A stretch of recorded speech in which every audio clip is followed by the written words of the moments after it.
4장 15절 16절 말씀입니다.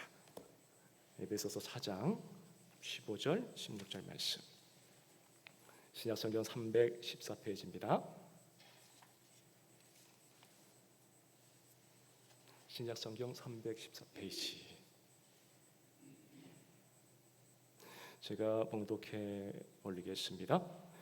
이는 우리가 이제부터 어린아이가 되지 아니하여 사람의 속임수와 간사한 유혹에 빠져 온갖 교훈의 풍조에 밀려 요동하지 않게 하려 함이라. 오직 사랑 안에서 참된 것을 하여 범사에 그에게까지 자랄지라. 그는 머리니 곧 그리스도라. 그에게서 온몸이 각 마디를 통하여 도움을 받음으로 연결되고 결합되어 각 지체의 분량대로 역사하여 그 몸을 자라게 하며 사랑 안에서 스스로 세우느니라. 아멘. 이 시간에는 교회의 머리 대신 그리스도라는 제목으로 우리 허성영 목사님 네.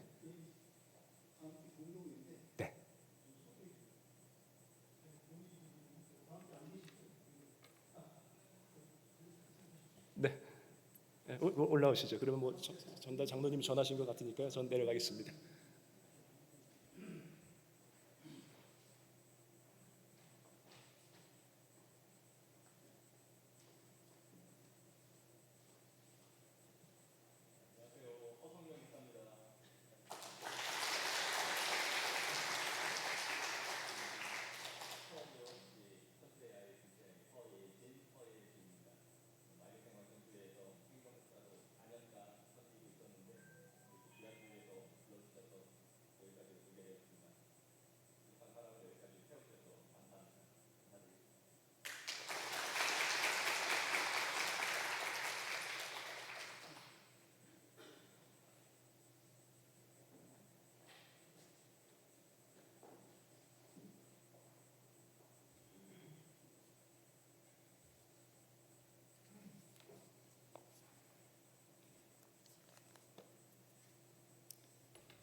네, 올 때마다 마지막 설교다 생각하고 왔는데 이렇게 은혜 가운데 여기까지 정말 오게 해주셔서 감사드립니다. 부족한 사람인데 마음이 참 무겁고 또 감사하고 여러 생각들이 교차하고 있습니다. 그러나 하나님께서 허락해 주시는 교회에서 충성을 다하는 것이 저의 본분인 줄 알고 또 하나님 앞에 충성되고자 힘쓰고자 합니다. 잘 부탁드리고 또 오늘 말씀 설교 나누도록 하겠습니다.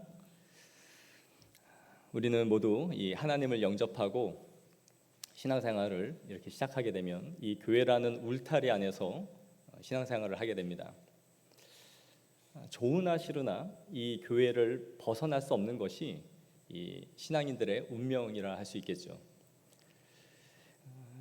왜냐하면 이 교회는 하나님이 세우신 신적 기관이고 우리의 영적인 공급을 받는 유일한 기관이 이 교회이기 때문입니다.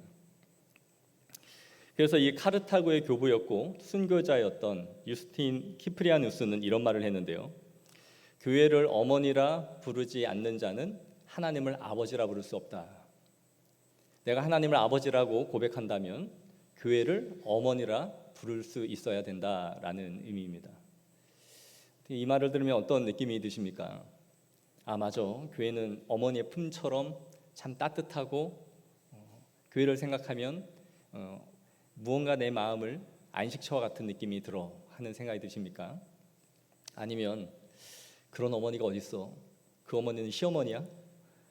교회가 이렇게 냉랭하고 또 차가운 느낌이 드십니까? 신앙생활 하면서 교회에 대해 갖고 있는 우리의 마음에 따라서 교회가 어머니인가 하는 어머니다라는 이 말이 조금 다르게 다가올 수 있을 것입니다. 코로나 팬데믹이 터지면서 이 교회에 대한 부정적인 생각들이 굉장히 많아졌었죠. 그래서 가정에서 믿지 않는 남편이나 아내나 또 직장 생활에서 대단한 어려움을 많이 겪었습니다. 교회 갔다가 무슨 일이 벌어지거나 감염이 되면 모든 눈총을 다 받아야 해서 그 당시만 해도 회사에 다니던 분들이 교회에 나오지 못하겠습니다라는 이야기들을 종종 듣곤 했습니다. 또한 신문지상에서 여러 교회들이 일어나는 좋지 않은 이야기들을 우리는 듣게 되곤 합니다. 신앙생활하면서 힘든 것 가운데 하나가 있다면 이 교회에 대한 불신으로 인해서 하나님에 대한 믿음과 교회에 대한 이 사랑이 분리될 때예요. 나는 하나님을 사랑하는데 교회는 사랑하지 못하는 일들이 벌어지는 거예요. 목회자에게도 마찬가지입니다. 하나님을 사랑하여 목회 주의 종이 되겠다라고 헌신하여 몸을 교회에 몸담고 신앙생활을 하고 또 섬기고 있지만 실상에서 일어나는 수없이 많은 교회의 크고 작은 문제들을 보면서 하나님은 사랑하지만 교회를 사랑하기가 너무 힘든 경우들을 종종 경험해 보았던 것이죠. 이것이 교회가 맞을까? 이것이 우리가 가는 길이 맞는가? 이 고민을 목회자도 수없이 많이 하면서 사역을 하게 되는 것입니다. 그럼에도 불구하고 우리는 교회를 떠날 수가 없습니다. 하나님을 사랑하면서도 교회를 사랑하지 못하는 어떤 현실들이, 이러한 딜레마가 우리에게는 늘 남아 있는 것이죠. 각자 받은 은혜가 있고 구원에 대한 감격도 있어서 교회라는 울타리 안에 우리가 소속되어져서 신앙생활은 하지만 교회를 하나님을 사랑하듯 동일하게 사랑하지 못하는 아픈 마음을 갖고 신앙생활을 하는 분들이 많이 있는 것입니다. 예전에 교회에서 사역자들이 교회 갱신 협의회라는 곳에서 주최하는 사역자들만 하는 수련회에 참석한 적이 있었습니다. 그곳에 한국 교계에 굉장히 유명하신 목사님 한 분이 오셔서 설교를 하셨어요. 그 목사님이 자신의 교회에서 일어난 일을 얘기해 주셨는데, 그 목사님 교회에 전도 축제가 있어서 설교를 하시면서 우리가 전도에 힘써야 되고 영혼을 구원해야 한다라는 이야기를 하셨더니 한 권사님이 예배 후에 당회장실로 찾아오셨다는 거예요. 그래서 하시는 말씀이, 내가 왜 목사님 하시는 사역에 그렇게 열일을 내야 됩니까? 라고 하시더라는 거예요.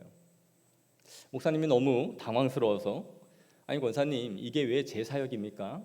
교회가 부흥하고 성장하는 것이 당연히 교회가 해야 할 일인데 이게 어떻게 제 사역입니까? 라고 물었더니 그분이 하시는 말씀이, 이게 다 목사님 위해서 하는 거지 무슨 교회를 위해서 하는 겁니까? 라고 말하시더라는 거예요. 마음에 너무 상처가 되었죠. 함께 힘을 다해서 교회가 하는 일을 해야 할 권사님이 이런 말씀을 하시니까 이 목사님도 너무 큰 충격에 빠졌습니다. 그런데 이 권사님이 가시고 나서 목사님이 곰곰이 자신을 한번 생각해 봤다라는 거예요. 나는 정말 교회가 부흥하고 성장하는 것이 하나님을 위한 것일까? 아니면 나의 명예나 나의 성과를 위하여 성도들을 동원시키고 부흥이라는 미명하에 이 일들을 해나가고 있는 것일까? 스스로 묻게 되었다라는 것이죠. 목회자는 부흥이나 하나님 나라라는 미명하에 성공주의에 빠질 수가 있습니다. 교회가 부흥하는 것이 하나님의 영광과 사명 때문이 아니라 자신을 위한 사역으로 변질시켜 갈 수 있는 위험을 항상 갖고 살아가는 것이죠. 또 하나는 제가 이 이야기를 들으면서 이런 생각이 들었습니다. 교회가 어떤 사역을 하기 때문에 모든 성도들이 그것이 하나님의 일이라고 생각하지 않을 수 있겠다라는 생각을 하게 됐어요. 이전에는 교회 다니면서 무슨 일을 하면 모든 성도들이 이것이 곧 하나님의 일이다라고 생각하면서 동참을 했지만 이제는 시대가 흘러가면서 이러한 생각들을 거의 갖지 않습니다. 이제 성도들은 교회와 하나님을 분리해서 생각하기 시작했던 거예요. 하나님은 믿으면서도 교회는 헌신하지 않을 수 있고 구원은 받았으면서도 교회 생활도 하지 않을 수 있는 이러한 분리된 현상이 이 시대 가운데 흐르고 있다라는 것입니다. 사역을 하면서 느끼는 것은 확실히 우리 이전에 신앙생활을 해오신 어르신들과 젊은 세대들이 교회를 사랑하고 헌신하는 이 갭이 점점 커지고 있다는 것을 느끼게 됩니다. 교회마다 분명히 차이는 있겠지만 이전에 우리가 보여주었던 헌신과는 많은 차이를 보여주고 있습니다. 이제 이 교회가 내 교회야 라는 의식이 점점 희박해져 가고 있어요. 이전에는 이사를 하면 멀더라도 내 교회를 찾아 먼 거리를 운전을 해서 교회에 왔지만 이제는 대부분의 많은 사람들은 이사를 하면 가까운 교회에 등록하고 그곳에 그냥 적을 올리는 것이 사실입니다. 이 내교회라는 의식이 점점 떨어져 가고 있는 것이죠. 더군다나 이 코로나 팬데믹이라는 이 상황을 겪으면서 많은 사람들이 온라인 예배를 드리기 시작했습니다. 그렇다 보니 이제는 어느 교회에서 예배를 드려도 나는 상관없어.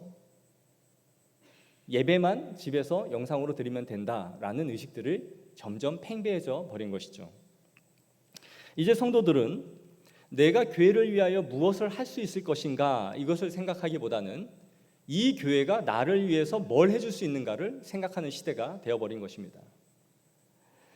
저는 이러한 시대적 이 흐름 속에서 이 본문을 통해서 하나님과 교회와 성도가 어떤 관계가 있는 것인지 이것을 살펴보고 은혜를 나누고자 합니다. 그리하여 우리가 하나님을 아버지라 고백을 한다면 왜 교회를 어머니라 고백하지 않을 수 없는 것인지, 이것이 얼마나 긴밀한 관계를 맺고 있는 것인지 이 말씀을 통해 은혜를 나눔을 통하여 하나님을 사랑하는 것과 교회를 사랑하는 것이 분리되지 않고 일치될 때 정말 행복한 신앙생활을 할 수 있다라는 것을 깨달아 알 수 있는 그런 시간이 되어지기를 축복합니다.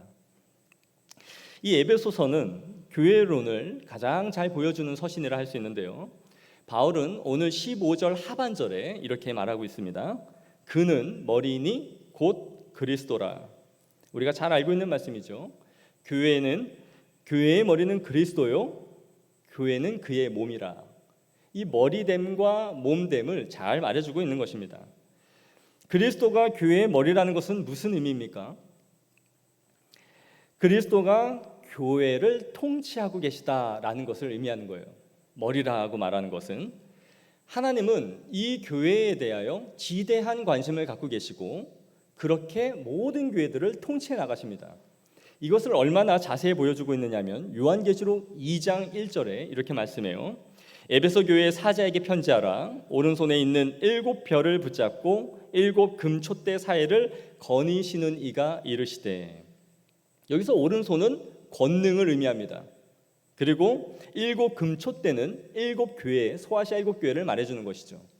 그런데 그 분께서 큰 열심과 사랑과 헌신으로 교회를 운행하시고 통치하시고 돌보신다라는 걸 보여주고 있어요. 교회와 교회 사이를 두루 감찰하시면서 교회를 통치하시는 분이 우리 주 예수 그리스도이시다라는 것을 말해주고 있는 것이죠. 즉 교회는 예수님의 가장 큰 관심의 대상이며 하나님의 다스려 가시는 신적 기관이다라는 것을 말씀해주고 있는 것입니다. 교회를 하나님이 이렇게 다스려 가신다라는 것을 본문이 이렇게 분명하게 우리에게 말씀해주고 있지만 이 사회는 전반적인 불신이 팽배해져 가고 있는 시대를 살아가고 있어요. 그러나 안타깝게도 교회가 이 사회의 불신의 대상 가운데 포함되어져 가고 있다라는 것입니다. 2020년 기윤실에서 조사한 바에 따르면 63.9%가 한국 교회를 신뢰하지 않는다라고 사람들이 대답을 했습니다. 이 사회의 여러 기관들과 함께 교회도 신뢰하지 않는다라고 대답을 한 것이죠. 왜 사람들은 이런 생각을 갖게 되었을까요? 그것은 오늘 본문에서 말씀하는 것처럼 교회의 머리가 그리스도이시고 그 머리 대신 그리스도께서 교회를 다스려 가신다라는 이 신뢰가 무너져 버렸기 때문입니다. 많은 사람들이 교회를 떠나거나 부정적인 생각을 갖고 신앙생활을 하는 것은 교회의 통치가 하나님에 의해서 이루어지고 있다라는 것에 대해 불신하고 있기 때문일 것입니다. 반기독교적인 흐름 속에서 수많은 언론들이 교회를 맹공격하고 작은 사소한 것만 있어도 교회에 대해서는 큰 대서특필을 하면서 교회를 험담하고 깎아내리는 흐름이 있는 것이 사실이죠. 그러나 실제로 몇몇 교회들은 목회자나 교회에 있는 중직들에 의해서 좋지 않은 소식들을 실제로 보고 접하는 것이 오늘날 시대의 흐름입니다. 이러한 흐름 속에서 성도들은 교회를 하나님이 통치해 가신다라는 불신이 점점 커가고 있는 것이죠. 어느 인간 집단과 다르지 않다라는 생각들을 갖고 살아가는 것입니다. 그러나 사랑하는 성도 여러분, 이 시대가 아무리 어둡고 아무리 죄가 관영하고 교회조차 이러냐, 교회조차 저러냐라고 사람들이 비난을 하는 이런 시대를 우리가 살아가고 있지만 우리가 기억해야 하는 것은 하나님은 단 한 번도 이 땅에 있는 교회를 포기하신 적이 없다라는 것입니다. 이걸 믿으십니까? 향기로운 교회는 여러 아픔을 갖고 여기까지 왔지만 7 금초대 사회를 거느시는 그 하나님께서 우리 교회를 예수님의 손길 가운데 인도하시고 가고 있음을 믿으시기 바랍니다. 하나님은 이 땅에 있는 어떤 교회도 손을 놓으시고 방관하시고 두시지 않습니다. 교회는 그분의 몸이기 때문인 것이죠. 어떻게 머리 대신 그리스도께서 자신의 몸을 잘라버릴 수가 있겠습니까? 어떻게 머리 대신 그리스도께서 몸된 교회를 돌보지 않으실 수 있겠습니까? 하나님은 지대한 관심을 가지고 각 교회마다 돌보시고 그 교회에 사명을 주시고 이끌어 가시는 줄로 믿습니다. 이걸 포기해서는 안 됩니다. 사탄은 이 시대 가운데 어떻든지 교회를 흔들고 불신하게 만들고자 힘쓰고 있습니다. 그리하여 머리 대신 그리스도와 교회의 이 관계를 끊어버리고 그 결과 신앙을 갖고 있는 수없이 많은 사람들이 교회의 아픔으로 인하여 미끄러지게 만들고 있고 그것에 상당한 성공을 거두고 있습니다. 교회의 아픔과 어려움을 겪을수록 교회를 다스리고 지켜가는 분이 하나님이시라는 이 믿음이 흔들리고 있는 것이죠. 그러나 사랑하는 성도 여러분, 예수님이 교회를 통치하시고 계시다라는 이 본문의 말씀에 근거하여 우리는 결코 이 믿음을 버려서는 안 됩니다. 그리스도와 교회는 나눌 수 없는 주님의 몸이기 때문인 것이죠. 교회는 모든 사역을 통해 하나님의 말씀에 근거하여 움직여가고 있다는 것을 교회와 세상 가운데 보여줄 수 있어야 하는 것입니다. 교회는 몇몇 사람들의 영향력에 의해서 움직여지는 곳이 아닙니다. 분명 교회는 사람들에 의해서 움직여집니다. 그러나 하나님은 하나님께서 교회를 통치하시면서도 사람을 통해 일하시죠. 그러면서도 교회는 이것이 하나님이 하시고 있다는 것을 보여주어야 됩니다. 이 굉장히 어려운 부분입니다. 하나님이 교회를 통치하시나 사람을 통하여 일하신다. 그럼에도 교회가 하나님에 의해서 움직여지고 다스리신다라는 것을 보여주어야 한다라는 것이죠. 그러면 이것을 어떻게 가능하게 만들 수 있을까요? 사람이 앞서서 일을 하면서도 이것이 하나님이 하시고 있다라는 것을 우리는 어떻게 보여줄 수 있느냐라는 것이죠. 그것은 교회의 모든 사역 하나하나가 하나님의 말씀에 의하여 확증을 받을 때입니다. 우리의 모든 사역이 말씀에 근거하여 이루어지고 있다는 것을 알 때만이 교회의 사역이 당위와 권위를 얻을 수 있는 것이죠. 교회의 결정과 사역들이 말씀에 따라 우리가 순종해 나가고 있다는 것을 보여주고 그대로 실천해 나감으로써 사람이 하고 있지만 하나님의 말씀에 근거하여 우리가 그 일을 감당해 나가고 있다는 것에 확신을 가질 수 있는 것입니다. 앞으로 우리가 맞이할 세대는 교회에 대하여 열린 마음을 가지고 오는 사람들이 점점 희박한 시대를 살아가게 될 것입니다. 어떤 교회를 찾아오든지 이 교회는 도대체 어떤 교회일까? 바르게 가고 있는 것일까? 이러한 색안경을 끼고 교회를 쳐다보지 마음을 활짝 열고 와서 예배를 드리고 은혜를 받겠다라는 성도들은 점점 희박해져가는 시대를 살아가고 있다라는 것이죠. 그러나 우리 향기로운 교회가 그리스도가 머리 되심을 보여주고 하나님이 통치하고 있다라는 것을 우리의 사역 가운데 보여줄 때에 아직도 이 시대에 참된 교회를 찾아 목마르게 헤매는 사람들에게 귀한 안식처가 될 수 있을 줄 믿습니다. 수없이 많은 사람들이 건강한 교회를 찾기 위하여 목말라 하고 있어요. 예수 그리스도는 믿었지만 참되고 건강한 그 교회에 내 영혼을 맡기기 위하여 찾고 있는 사람들이 많이 있다라는 것이죠. 저는 이 지역에 우리 향기로운 교회가 그러한 하나님의 은혜 가운데 이끌림을 받고 많은 영혼들을 담을 수 있는 거룩한 교회 되기를 소망합니다. 두 번째로 오늘 본문이 우리에게 보여주고 있는 것은 교회의 목표가 어디인가 하는 것을 보여주고 있습니다. 우리 15절에 보시면 오직 사랑 안에서 참된 것을 하여 범사에 그에게까지 자랄지라 라고 말씀해요. 우리의 목표는 그리스도에게까지 자라가는 것이다 라는 것을 본문이 말해주고 있는 것이죠. 그 방법에 있어서는 사랑을, 영역에 있어서는 범사에, 즉 전 영역을, 목표에 있어서는 그리스도에게까지 자라가는 것이 교회의 목표다라고 말해주고 있는 것입니다. 우리는 어떤 교회를 보면서 그 교회 같이 되는 것을 목표로 삼곤 합니다. 저 교회 같이 되면 좋겠다. 저 교회의 시스템을 갖고 오면 좋겠다. 물론 모범이 되는 좋은 교회들이 있습니다. 그리고 그 교회를 롤모델로 삼고 우리의 부족한 부분을 채워가는 것 나쁘지 않습니다.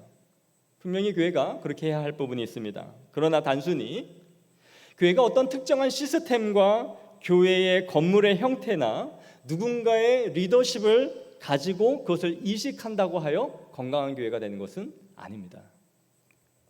건강한 교회가 된다는 것은 충분한 재정력과 시스템만으로 되어지는 것이 아니다라는 것이죠. 기업은 매출을 올리고 사업을 확장해 가는 것으로 그 기업을 평가할 수 있습니다. 연말에 장부를 펴고 얼마나 매출이 올랐는가 하는 것으로 평가할 수 있습니다. 그러나 교회는 단순히 성도가 많아지고 재정이 늘어난 것만으로 교회를 절대 평가할 수가 없습니다. 왜냐하면 이단들은 엄청난 재정력과 엄청난 성도들을 계속해서 확보해가고 있기 때문인 것이죠. 그러나 그 모임을 보면서 저들이 건강한 교회를 이루어가고 있다라고 평가할 수 있는 사람은 아무도 없을 것입니다. 교회의 목표는 성도 한 사람 한 사람이 그리스도의 장성한 분량에 이르러가는 것을 통하여 평가받는 것입니다. 성도 한 사람 한 사람이 얼마나 그리스도의 성품을 따라 성화되어져 가고 있느냐 하는 것으로 평가를 받는 것입니다. 우리가 다 하나님의 아들을 믿는 것과 아는 일에 하나가 되어 온전한 사람을 이루어 그리스도의 장성한 분량에 충만한 데까지 이르러야 한다라는 이 에베소서 4장 13절의 말씀처럼 우리가 그것을 목표로 삼아 걸어가야 되는 것입니다. 그리고 이것을 이루는 데 있어서 절대적으로 필요한 것이 무엇일까요? 그것은 성령의 기름 부으심입니다. 성령이 교회에서 역사하지 않으면 우리는 아무것도 이룰 수 없다는 걸 고백해야 됩니다. 청교도들이 했던 가장 모진 저주가 뭐였는지 아십니까? 성령 없이 목회할 놈. 성령에 없이 목회하는 것이 가장 힘든 일이다라는 것을 그들은 알고 있었던 것이죠. 교회의 모든 것을 가능하게 하는 것은 성령의 기름 부으심이 있음을 믿어야 됩니다. 그리고 그것을 위하여 끊임없이 기도해야 됩니다. 우리는 이것을 너무나 당연하다고 생각해요. 당연히 교회에 성령의 기름 부으심이 있어야 되지라고 말을 하지만 저는 이 시대가 이것만큼 간과되는 것이 없는 시대를 살아가고 있다라고 생각을 합니다. 말은 성령의 능력, 성령의 은혜, 하나님의 역사라는 말을 우리는 많이 쓰고 있지만 우리는 우리의 최대치의 노력과 힘을 다하기만 한다면 모든 것을 다 할 수 있다는 생각을 가지고 살아가는 시대를 살아가고 있습니다. 그래서 수많은 인간적인 방법들을 동원하고 사람의 힘으로 교회의 전략들을 세워서 우리가 원하는 목표치에 이룰 수 있다는 생각을 하고 있는 것이죠. 그러나 우리의 최선을 사용하시는 성령님이 없으시다면 우리의 모든 사역은 향방이 없어질 것이며 허공을 치는 것으로 끝이 나고 말 것입니다. 그 어느 시대보다도 이 시대는 성령의 능력을 사모하고 하나님께서 이루실 것을 바라봐야 하는 시대인 줄로 믿습니다. 사도행전에 보시면 바울의 수없이 많은 사역들이 기록되어져 있지만 그의 사역을 위대하게 한 것은 바울의 탁월한 선교 전략과 그의 끊임없는 열정의 결과가 아니었습니다. 철저하게 성령의 인도하심의 결과였던 것이죠. 그는 마게도냐로 가기를 원했지만 성령께서 막으시고 그의 길을 돌아가게 하시고 꿈의 환상을 보이셔서 자신의 길을 알리셔서 이 성에 너가 구원할 자가 많다라는 것을 알리셔서 그 일을 이루어 가셨던 것이죠. 결코 인간의 전략과 그의 열정의 결과가 아니었음을 우리는 알아야 됩니다. 오늘날 한국교회가 초대교회와 비교할 때 엄청난 재정력과 인력 등 다양한 사역들을 만들어내고 그 일들을 해나가고 있지만 성령의 역사가 희귀한 시대를 살아가고 있는 것은 성령의 기름 부심이 그만큼 없기 때문입니다.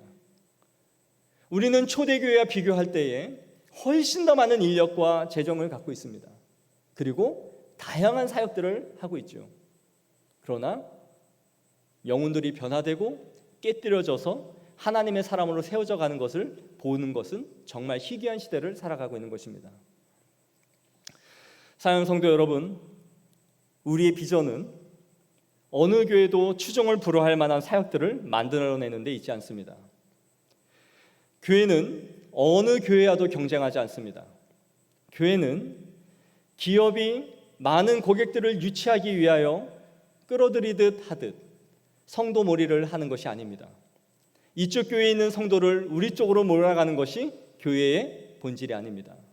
교회는 죽어가고 있는 이 수없이 많은 사람들 중에 하나님의 복음을 모르는 그 생명들을 구해내는 데 있는 줄 믿습니다. 우리 성도 한 사람 한 사람이 그리스도께 자라가는 일에 힘쓰며 어떻든지 복음을 선포하고 복음을 담아낼 때에 하나님께서 그 교회의 성도들을 채우실 줄로 믿습니다. 위대하고 대단한 사역이 무엇일까요? 무엇을 해야 위대한 교회일까요?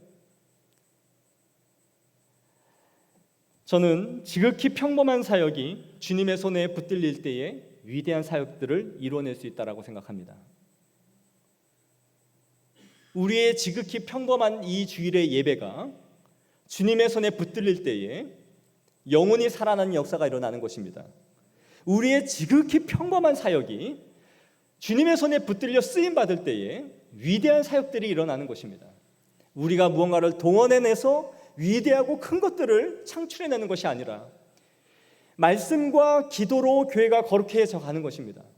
우리에게 주신 영적인 자산들을 가지고 우리가 우리의 사역들을 주님의 손에 붙들리기를 구할 때에 하나님의 손에 붙들린 교회가 위대하게 쓰임받는 것인 줄 믿습니다. 마지막으로 오늘 본문이 우리에게 보여주는 것 가운데 하나는 그리스도를 머리로 한 교회와 그 몸된 교회를 구성하는 각 지체 한 사람 한 사람 간의 연합을 보여주고 있습니다. 교회의 머리는 그리스도요, 교회는 그의 몸이라. 그럼 몸을 구성하고 있는 이 성도들 한 사람 한 사람이 서로 연결되어져 있다라는 것이죠. 이것을 잘 보여주는 것이 몸입니다. 이것을 우리는 유기적 연합이다라고 하는데요. 유기적과 반대되는 말은 기계적인 연합입니다. 기계는 사용하다가 고장나면 AS 센터에 가져가죠. 그럼 그 부품 하나를 떼어다가 바꾸면 됩니다. 그런데 우리 몸의 한 부분 손가락이 아프면 손가락을 잘라내고 다른 손가락을 끼죠? 그렇게 합니까? 누가 자기 손가락을 잘라서 남에게 줄 것이며 생성시킬 수 있겠습니까? 불가능하죠. 이게 유기적인 겁니다. 그만큼 교회의 지체 간의 연합은 아주 긴밀하게 연결되어져 있다라는 것을 성경이 말해주고 있는 것이죠. 우리 이 본문에 연결되고 결합되어라고 본문이 말하는데 이 원어상의 의미는 밀접하게 연결되고 짜맞춰져 있다라는 뜻이에요. 그래서 교회는 유기적으로 아주 밀접하게 서로 연결되어져 있는 것입니다. 우리 이 몸의 큰 신비라고 할 것 같으면 뭘까요? 그게 감각기관입니다. 감각. 우리 몸이 얼마나 감각에 빠르게 민감하게 반응하는지를 한번 보십시오. 뜨거운 것에 손을 갖다 대면 굉장히 빠르게 반사신경으로 몸을 떼게 되죠. 이게 어떻게 가능할까요?